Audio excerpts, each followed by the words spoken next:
Queridos alunos, sejam bem-vindos à temporada de 2021 das aulas online dos Encontros de Música Clássica e sejam muito bem-vindos ao maravilhoso mundo da música clássica. Vamos reverenciar a rainha de todas as artes. Viva a música! Quando colocamos a música clássica nas nossas vidas, logo começamos a notar os benefícios disso. O nosso olhar perante aspectos da vida vai se modificando naturalmente, lentamente e gradualmente. A convivência com a música nos traz uma força espiritual inabalável. A música nos torna fortes, mas também leves e sensíveis. A sensibilidade aflora com a convivência da música. O nosso assunto hoje é muito interessante, a importância do maestro. É muito comum a gente escutar: o que o maestro faz? Ele precisa estar ali à frente da orquestra? Parece que os músicos estão tocando, nem olham para ele, ele não tem a menor importância. Mas isso não é verdade.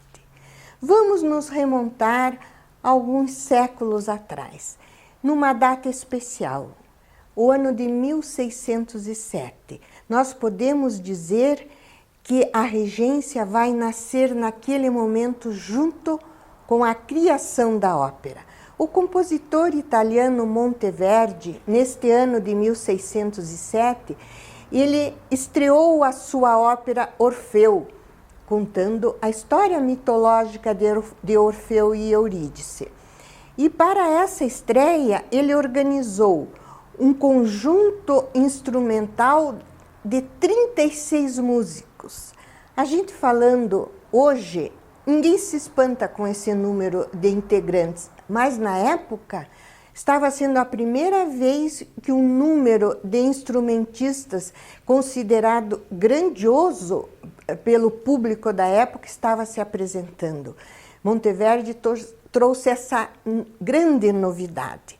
Então, ele organizou esses instrumentistas com instrumentos variados, tudo meio misturado, à frente do palco, mas num plano um pouquinho mais baixo. E ele dirigiu aquele conjunto enorme de instrumentistas e no palco os solistas, os coros, os balés. Aqui nascia também o germen, a ideia de orquestra e regência. A ópera sempre exigiu, desde o seu nascimento, uma condução. Nos anos que se seguiram à estreia de Orfeu, os anos de 1600 até a primeira metade do século XVIII, as apresentações instrumentais foram de pequeno porte. Eram poucos músicos, integrantes de pequenos grupos, que se apresentavam em salas, salões pequenos, para público pequenos, nos palácios, nos castelos, em salas da nobreza. Era uma música, podemos dizer, simples de execução. O ritmo não mudava do começo ao fim. A dinâmica, que é o conjunto de expressividade na execução orquestral, era muito incipiente. Pouquinho de aumento da sonoridade, pouquinho de diminuição. Então, não havia grande dificuldade para os músicos de execução. Então, o primeiro violinista deste pequeno grupo, ou o músico que tocava o cravo, comunicavam-se entre eles com olhares, sinais de cabeça, e a coisa funcionava muito bem. Acontece que, a partir de 1750, houve um fato que vai revolucionar a história da música e a história da música instrumental. Houve um avanço muito forte e rápido da técnica de construção dos instrumentos, que ficaram muito aperfeiçoados. E isso fez com que os músicos dessa época, principalmente Mozart, que vai desenvolver sua carreira a partir da segunda metade do século XVIII. Mozart, como um homem do seu tempo, uma vanguarda que ele era, moderno, inteligente, ele se entusiasmou com essas novidades dos instrumentos. E nasceu um gosto, começou ali a se desenvolver um gosto pela música instrumental. Mozart começou a utilizar nas suas composições sinfônicas o oboé, que estava maravilhoso, o clarinete, os violinos, as violas, os cellos e os contrabaixos já estavam aperfeiçoadíssimos, já eram Stradivarius. Então, com Mozart, vai nascer a magistral arte da orquestração. Então, maiores possibilidades para os compositores. Logo em seguida de Mozart veio Beethoven. Beethoven e Mozart poderiam até ter sido contemporâneos, se Mozart não tivesse falecido tão cedo, aos 35 anos. Com Beethoven, a situação mudou completamente. Beethoven acreditava na expressão dos instrumentos, sem o auxílio da voz.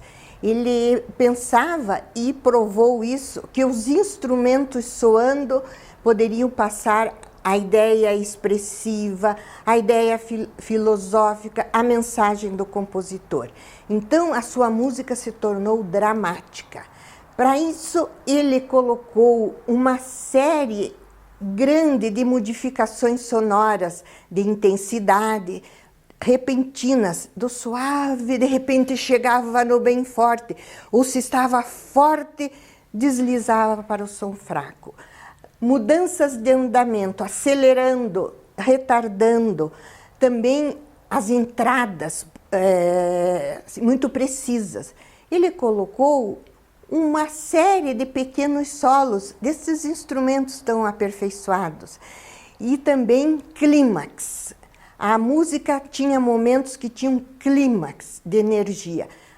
A partir disso, nasceu a importância do maestro, porque seria impossível os músicos realizarem tudo isso sozinhos, sem uma condução.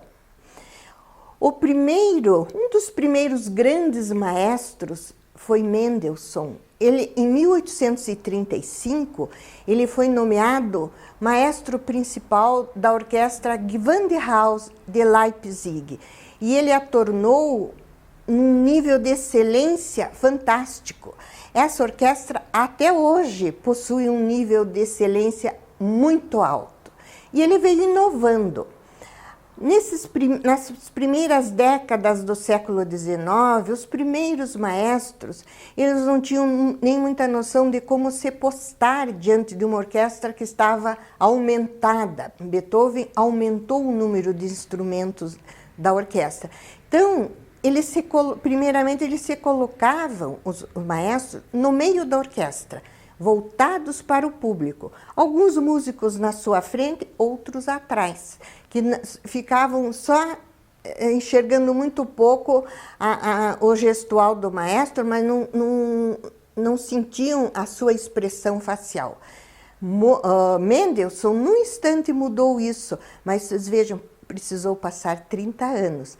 Ele se colocou à frente da orquestra, de costas para o público, e organizou os músicos à sua frente em semicírculo. Todos enxergavam o maestro. A sonoridade mudou para melhor consideravelmente. Então, o maestro, quando ele vai se preparar para reger uma obra, ele estuda a partitura inteira e todas as indicações que o compositor assinalou na partitura. Ele estuda bastante e ele ali forma a sua ideia interpretativa, inclusive o andamento, porque são informações sutis, mas muitas possibilidades que o compositor oferece para o maestro. Então, ele começa no ensaio, primeiro, explanando a sua ideia interpretativa. Isso que é muito importante. Quando nós vamos assistir um concerto, nós estamos ouvindo a interpretação do maestro daquela obra. Então, a ideia interpretativa é do maestro. Os músicos são os executores da ideia interpretativa do maestro, porque ele estudou a partitura na sua integralidade, ele tem uma visão global da obra. Os músicos estudam cada um a sua parte. Nós vamos ver um pouquinho dessas desenvolturas, vamos dizer, dos maestros nos ensaios, que eles são mais enfáticos, eles falam alto, gesticulam, né, assim, com gestos muito enfáticos também, coisa que não se faz na hora do concerto.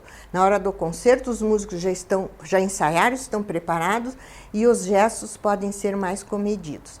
O ensaio que nós vamos ouvir é do maestro Gustavo Dudamel, este venezuelano maravilhoso, com a Orquestra Filarmônica de Los Angeles.